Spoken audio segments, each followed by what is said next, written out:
नमस्कार. आज आपण अगदी झटपट तयार होणारं आज इथे गोड ताक बनवणार आहोत.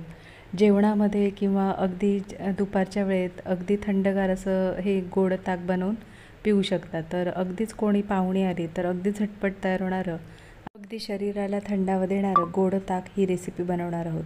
अगदी लहानांपासून मोठ्यांपर्यंत सर्वांनाच आवडेल आणि अगदी खूप छान चविष्ट असं हे गोड ताक तयार होतं. तर आज आपण इथे गोड ताक ही रेसिपी पाहणार आहोत. तर इथे आपण 1 वाटी दही घेतलेलं आहे. त्याच्यानंतर इथे बर्फ घेतलेला आहे, बदामाचे काप आणि थोडं केशर घेतलेलं आहे, साखर आवडीप्रमाणे, वेलची पावडर. आता एका मिक्सरच्या भांड्यामध्ये आपण इथे 1 वाटी दही, त्याच्यानंतर अर्धी वाटी आपण पाण्याचा वापर करणार आहोत. दही जास्त घट्ट नाही आहे तर इथे आपण अर्धी वाटी पाण्याचा वापर करणार आहोत. आणि बर्फ.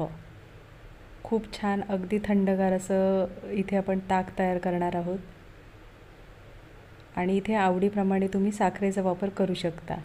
तर इथे आपण 1 वाटी दह्याला आपण अर्धी वाटी साखरेचा वापर केलेला आहे आणि वेलची पावडर. आता हे सर्व मिश्रण छान आपण मिक्सरमध्ये फिरवून घेणार आहोत.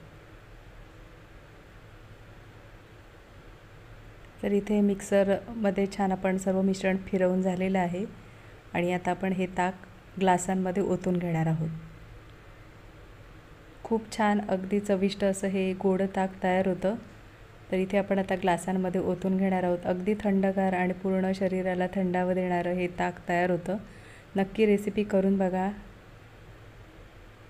तर इथे आपण आता हे ताक ओतून झालेलं आहे ग्लासांमध्ये आणि वरून आवडीनुसार तुम्ही बदामाचे काप आणि थोडंसं केशरचा वापर करू शकता. खूप छान चविष्ट असं हे. तर आजची रेसिपी आवडली असेल तर नक्कीच रेसिपी ही करून बघा आणि कमेंटमध्ये मला नक्कीच सांगा. आजची रेसिपी आवडली असेल आणि चॅनलवर नवीन असेल तर चॅनलला सबस्क्राईब करा आणि व्हिडिओ आवडला असेल तर लाईक शेअर करा.